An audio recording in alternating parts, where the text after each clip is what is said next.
नमस्कार विद्यार्थी मित्रांनो, आपल्या यूट्यूब चॅनलवर आपले स्वागत आहे. वेळ न घालवता आपण आता प्रश्नाला सुरुवात करूया. प्रश्न क्रमांक 1.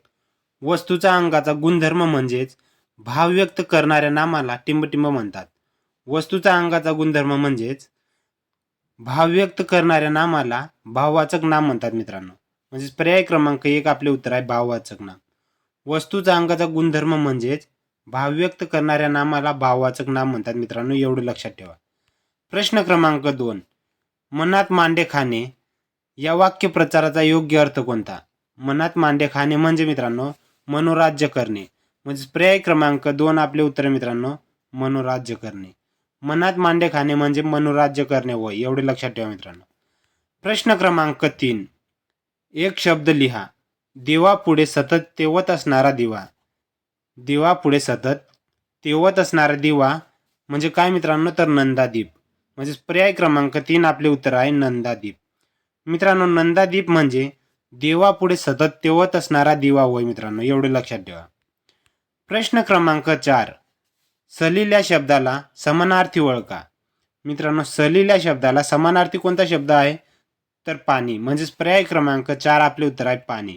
मित्रांनो, सलील या शब्दाला पाणी हा शब्द समानार्थी आहे, एवढे लक्षात ठेवा. प्रश्न क्रमांक 5. केळी या शब्दाचे एकवचन कोणते? केळी या शब्दाचे एकवचन मित्रांनो केळे. म्हणजे पर्याय क्रमांक 1 आपले उत्तर आहे केळे. मित्रांनो, केळे या शब्दाचे एकवचन कोणते आहे? तर केळे आहे मित्रांनो, एवढे लक्षात ठेवा. प्रश्न क्रमांक 6. उष्णता शब्दाचे मराठी व्याकरणातील लिंग ओळखा. उष्णता शब्दाचे कोणते लिंग आहे मित्रांनो? तर स्त्रीलिंग. म्हणजेच पर्याय क्रमांक 2 आपले उत्तर आहे स्त्रीलिंग. उष्णता शब्दाचे लिंग कोणते आहे मित्रांनो? तर स्त्रीलिंग आहे, एवढे लक्षात ठेवा. प्रश्न क्रमांक 7. केसाने गळा कापणे या वाक्य प्रचाराचा अर्थ ओळखा. केसाने गळा कापणे या वाक्य प्रचाराचा अर्थ कोणता मित्रांनो? तर विश्वासघात करणे. म्हणजे पर्याय क्रमांक 4 आपले उत्तर आहे विश्वासघात करणे. मित्रांनो, केसाने गळा कापणे म्हणजे विश्वासघात करणे होय. प्रश्न क्रमांक 8. अनुराग या शब्दाचा विरुद्धार्थी शब्द ओळखा. अनुराग या शब्दाचा विरुद्धार्थी शब्द मित्रांनो तर राग.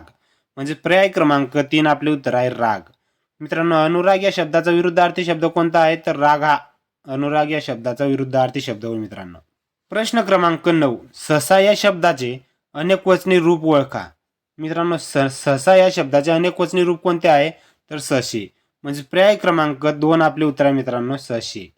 मित्रांनो, सहसा या शब्दाचे अनेकवचनी रूप कोणते आहे? तर सशी हे अनेकवचनी रूप आहे मित्रांनो सहसा या शब्दाचे.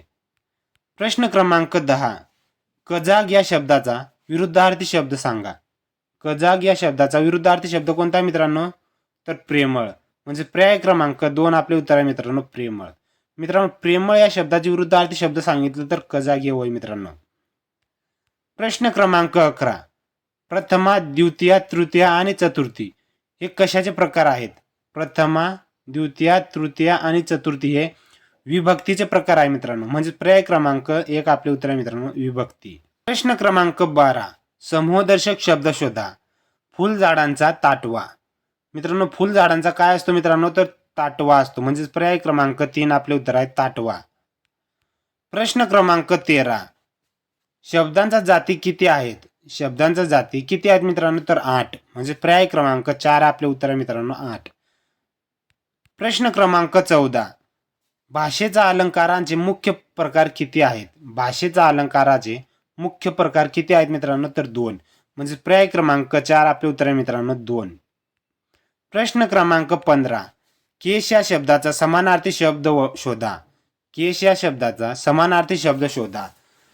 तर केश या शब्दाचा समानार्थी शब्द कोणता आहे मित्रांनो? तर कुंतल आहे. पर्याय क्रमांक 1 आपले उत्तर आहे मित्रांनो कुंतल. केश या शब्दाचा समानार्थी शब्द कोणता आहे मित्रांनो? तर कुंतल आहे, एवढे लक्षात ठेवा. प्रश्न क्रमांक 16.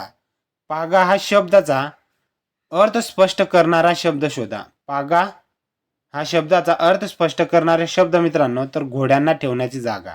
म्हणजेच पर्याय क्रमांक 3 आपले उत्तर आहे मित्रांनो घोड्यांना ठेवण्याची जागा. मित्रांनो, घोड्यांना ठेवण्याच्या जागेला काय म्हणतात? तर पागा म्हणतात, एवढे लक्षात ठेवा. प्रश्न क्रमांक 17. संधी म्हणजे काय? संधी म्हणजे सांधणे होय मित्रांनो. म्हणजे पर्याय क्रमांक 4 आपले उत्तर आहे सांधणे. प्रश्न क्रमांक 18. डोळा या शब्दाचा समानार्थी नसलेला शब्द ओळखा. डोळा या शब्दाला समानार्थी नसलेला शब्द दृश्य होय मित्रांनो. म्हणजे पर्याय क्रमांक 4 आपले उत्तर आहे दृश्य. म्हणजे डोळा या शब्दाला अक्ष हा समानार्थी शब्द होय मित्रांनो. चक्षु हा देखील समानार्थी शब्द आहे मित्रांनो. लोचन हा देखील समानार्थी शब्द आहे मित्रांनो. परंतु दृश्य हा समानार्थी शब्द नाही मित्रांनो, एवढं लक्षात ठेवा. प्रश्न क्रमांक 19. पेरू पाव हे शब्द कोणत्या भाषेतून मराठीत आलेले आहेत? पेरू पाव हे शब्द कोणत्या भाषेतून मराठीत आलेला आहे मित्रांनो? तर पोर्तुगीज. म्हणजे पर्याय क्रमांक 2 आपले उत्तर आहे मित्रांनो, पोर्तुगीज. पेरू पाव हे शब्द पोर्तुगीज या भाषेतून मराठीत आलेले आहे मित्रांनो. मित्रांनो, या व्हिडिओची PDF डाउनलोड करायची असेल तर डिस्क्रिप्शनमध्ये टेलिग्राम चॅनलची लिंक दिलेली आहे. आपण डिस्क्रिप्शनमध्ये जाऊन टेलिग्राम चॅनल जॉईन करू शकतात आणि या व्हिडिओची PDF डाउनलोड करू शकता मित्रांनो. प्रश्न क्रमांक 20. आपल्या योग्यतेपेक्षा अधिक काम अंगावर घेणे या वाक्यासाठी समर्पक म्हण शोधा. आपल्या योग्यतेपेक्षा अधिक काम अंगावर घेणे म्हणजे लहान तोंडी मोठा घास घेणे मित्रांनो. म्हणजेच पर्याय क्रमांक 1 आपले उत्तर आहे लहान तोंडी मोठा घास. आपल्या योग्यतेपेक्षा अधिक काम अंगावर घेणे म्हणजे लहान तोंडी मोठा घास घेणे मित्रांनो, एवढे लक्षात ठेवा. प्रश्न क्रमांक 21. लिंग बदला. बोका या शब्दाचे लिंग बदला मित्रांनो. तर बोका या शब्दाचे लिंग बदलल्यास कोणते येईल मित्रांनो? तर भाटी. पर्याय क्रमांक 2 आपले उत्तर आहे मित्रांनो, भाटी. मित्रांनो, बोका या शब्दाचे लिंग बदलल्यास कोणते होय मित्रांनो? तर भाटी होय मित्रांनो. म्हणजे पर्याय क्रमांक 2 आपले उत्तर आहे मित्रांनो. प्रश्न क्रमांक 22. लिंग ओळखा. सोने या शब्दाचे कोणते लिंग आहे मित्रांनो? तर नपुंसक लिंग. म्हणजेच पर्याय क्रमांक 1 आपले उत्तर आहे मित्रांनो, नपुंसक लिंग. सोने या शब्दाचे कोणते लिंग आहे मित्रांनो? तर नपुंसक लिंग आहे मित्रांनो. प्रश्न क्रमांक 23. अनुज या शब्दाचा अर्थ काय? अनुज या शब्दाचा काय अर्थ मित्रांनो? तर धाकटा भाऊ. म्हणजेच पर्याय क्रमांक 3 आपले उत्तर आहे धाकटा भाऊ. अनुज या शब्दाचा कोणता अर्थ आहे मित्रांनो? तर धाकटा भाऊ आहे मित्रांनो, एवढं लक्षात ठेवा. प्रश्न क्रमांक 24.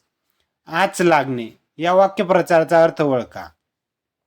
आच लागणे या वाक्यप्रचाराचा अर्थ कोणता आहे मित्रांनो? तर झळ लागणे. म्हणजे पर्याय क्रमांक 4 आपले उत्तर मित्रांनो, झळ लागणे. आच लागणे या वाक्यप्रचाराचा अर्थ कोणता आहे मित्रांनो? तर झळ लागणे होय मित्रांनो, एवढं लक्षात ठेवा. प्रश्न क्रमांक 25.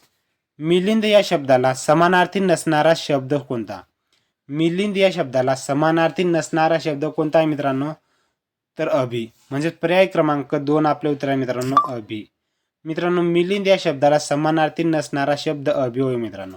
म्हणजेच भ्रमर हा मिलिंद या शब्दाला समानार्थी शब्द आहे. अली हा देखील मिलिंद या शब्दाला समानार्थी शब्द आहे. भुंगा हा देखील मिलिंद या शब्दाला समानार्थी शब्द आहे. प्रश्न क्रमांक 26. मस्तक हा टिंबटिंब शब्द आहे. मस्तक हा तत्सम शब्द आहे मित्रांनो. म्हणजे पर्याय क्रमांक 1 आपले उत्तर आहे तत्सम. प्रश्न क्रमांक 27. बाळ कडू पाजणे म्हणजे काय?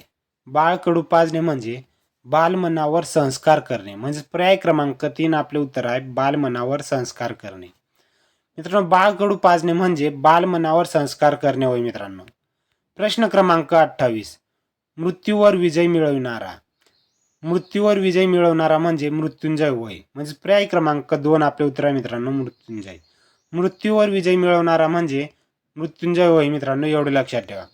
प्रश्न क्रमांक 29. अरण्यरुदन या शब्दाचा अर्थ सांगा. अरण्यरुदन या शब्दाचा अर्थ मित्रांनो, निष्फळ प्रयत्न होय. म्हणजे पर्याय क्रमांक 1 आपले उत्तर आहे निष्फळ प्रयत्न. मित्रांनो, अरण्यरुदन म्हणजे निष्फळ प्रयत्न होय, एवढं लक्षात ठेवा.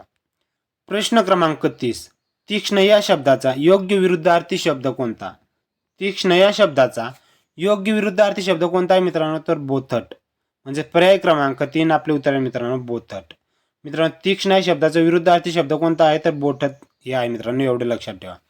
मित्रांनो, व्हिडिओ आवडला असेल तर व्हिडिओला लाईक, शेअर, सबस्क्राईब करा, जेणेकरून इतर विद्यार्थ्यांना देखील या व्हिडिओचा फायदा होईल मित्रांनो. धन्यवाद मित्रांनो.